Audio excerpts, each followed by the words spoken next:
AP ముఖ్యమంత్రి చంద్రబాబు నాయుడు శుక్రవారం అనంతపురం జిల్లాలో పర్యటించారు.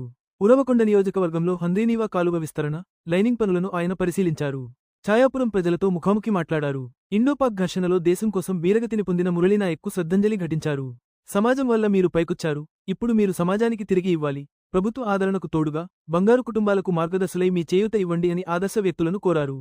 దేశంలోనే అతిపెద్ద సంక్షేమ కార్యక్రమం మన రాష్ట్రంలోనే జరుగుతుంది అన్నారు. మన తెలుగు బిడ్డ మురళీ నాయక్, ఈ జిల్లా వాసి మురళీ నాయక్ ప్రాణాలు కోల్పోవడం చాలా బాధేస్తుంది.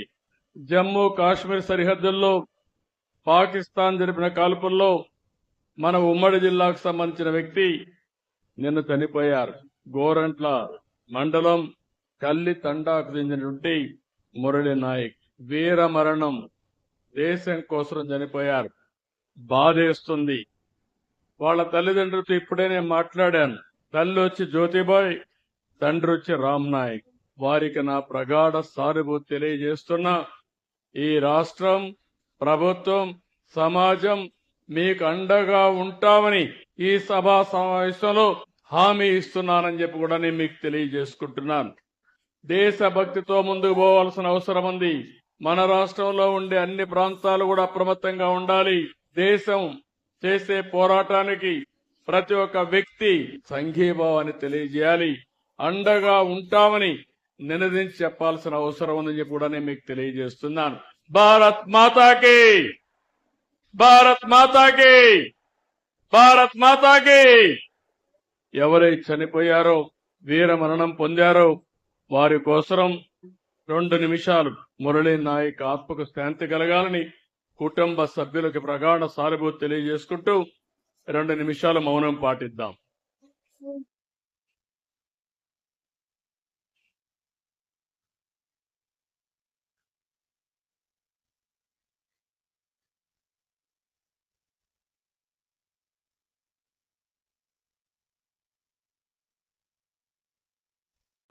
ఈ 5 సంవత్సరాలు నేను అడుగుతున్న ఒక్క రూపాయి ఖర్చు పెట్టారా అని మిమ్మల్ని అడుగుతున్నా. ఏ రోడ్డుకైనా మట్టేశారా అని అడుగుతున్నా. గుంతలు పూడ్చారా అని అడుగుతున్నా. కాలవల్లో ఒక గంప మట్టి తీశారా అని అడుగుతున్నా. ఇలాంటి ప్రభుత్వాలు కూడా ఉంటాయి. చాలా బాధేస్తుంది. ఈ రోజు మీరు అందుకని నేను వస్తానని మళ్ళీ నేను ఆలోచించి ఈ రోజు నేను చేసిన పని మీరు ఒక్కసారి చూస్తే 3750 కోట్ల రూపాయలు ఈ ప్రాజెక్టు కోసం శాంక్షన్ చేసి ఇది పూర్తి చేసే విధంగా ముందుకు పోతున్నాం. 14-19 70,000 కోట్ల రూపాయలు ఖర్చు పెట్టాం ఇరిగేషన్ పైన. ఒక్క రాయలసీమలో 12,441 కోట్లు ఖర్చు పెట్టాం. ఒక అంద్రి నీవాలో 4,200 కోట్ల రూపాయలు ఖర్చు పెట్టాం. ఈ రోజు నేను ఆలోచించేది 10 మీటర్ల నుంచి 16.5 మీటర్లు వెడల్పు చేశాం. 40 టీఎంసీ నీళ్లు తీసుకురావడానికి ఏర్పాట్లు చేస్తున్నాం. ఈ సీజన్ లోనే ఇప్పుడు ప్రారంభించిన పనులన్నీ పూర్తి చేస్తాం. 23 నుంచి 34 ప్యాకేజీలు పనులు ఇంత మునిపే పూర్తయినాయి. ఇంకో పక్క మీరు చూస్తే గొల్లపల్లి మడకసిర బ్రాంచ్ కెనాల్ని పూర్తి చేశాం. ఇంకో పక్క చెర్లోపల్లి ఇలాంటి ప్రాజెక్ట్స్ కూడా ఆ రోజే పూర్తి చేశాం. జీడిపల్లి గాని ఇవన్నీ కూడా మనం పూర్తి చేసుకున్నాం. ఈ రోజు నేను ఇక్కడ ఆలోచించింది ఈ పనులన్నీ కూడా 1-2 కాదు. దగ్గర మీరు చూస్తే ఈ రోజు 512 ఏజెన్సీలు పనిచేస్తున్నాయి. 515 ఎక్స్కవేటర్స్ పనిచేస్తున్నాయి. 524 టిప్పర్లు పనిచేస్తున్నాయి.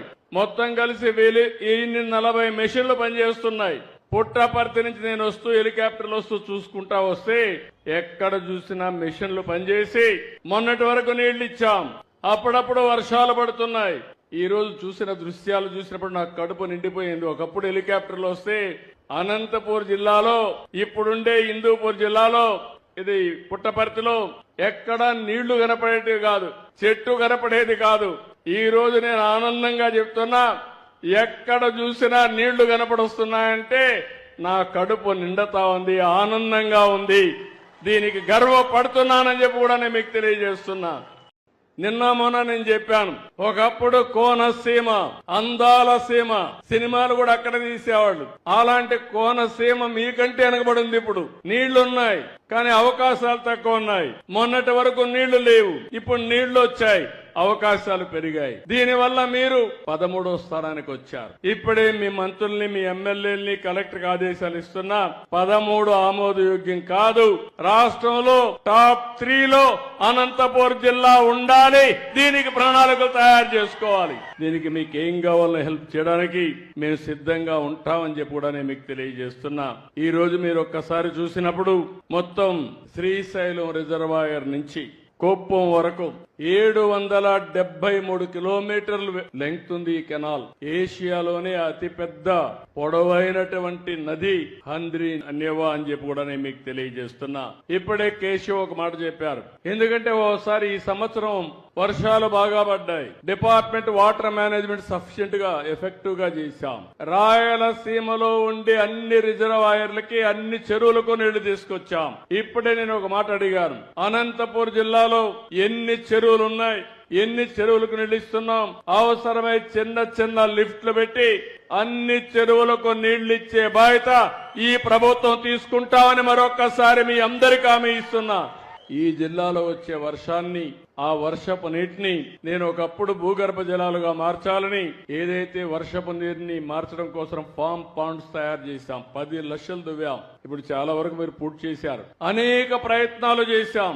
భూగర్భ జలాలు పెంచడానికి, రిజర్వాయర్ లో నీళ్లు పెంచడానికి అనేక ప్రయత్నాలు చేశాం. కానీ ఇప్పుడు ఇంకొక కొత్త ప్రయత్నం మీరు చూస్తే, హంద్రి నీవా పూర్తి చేస్తున్నాయి. తెలుగు గంగా, లేకపోతే మిగిలిన గాలేరు నగిరి అన్ని పూర్తి చేస్తున్నాయి. పోలవరం టు బనకచెర్ల, గోదావరి నదిలో ఎక్కువ నీళ్లు వస్తాయి. సముద్రంలోకి ఆవరేజ్న 100 సంవత్సరాల్లో 2000 టీఎంసీ నీళ్లు సముద్రంలోకి పోతున్నాయి. అందులో ఒక 300 టీఎంసీ నీళ్లు మనం తెచ్చుకోగలిగితే రాష్ట్రం మొత్తం సస్యశ్యామలం అయిపోతుంది. ప్రతి ఎకరాకు నీళ్లు ఇచ్చే అవకాశం వస్తుంది. ప్రతి ఎకరాకు నీళ్లు ఇస్తే రైతులు బంగారు పండిస్తారు. బంగారు పండించడమే కాదు, దీనివల్ల రాష్ట్ర ముఖ చిత్రమే మారిపోతుంది. అలాంటి కార్యక్రమానికి శ్రీకారం చుడుతున్నాం. ఇది 398 కిలోమీటర్లు. ఇప్పుడే ప్రాథమిక అంచనాలు 81,000 కోట్లు కావాలి. కానీ కొంతమంది అయితే ఇది సాధ్యమా అనుకుంటున్నారు. నేను కూడా అసాధ్యం అనుకుంటే చేసేవాడిని కాదు. కానీ ఏదైనా సరే ఒక సంకల్పం ఉంటే అది దారి చూపిస్తుంది. ఆ సంకల్పంతో ముందుకు పోతున్నా. నేను గాని పోలవరం నుంచి బనకచెర్ల వరకు నీళ్లు తేగలిగితే నా జీవితం సార్థకత అవుతుందని చెప్పి నేను మీకు తెలియజేస్తున్నా. దీన్ని మాత్రం వదిలిపెట్టే పరిస్థితి ఉండదు.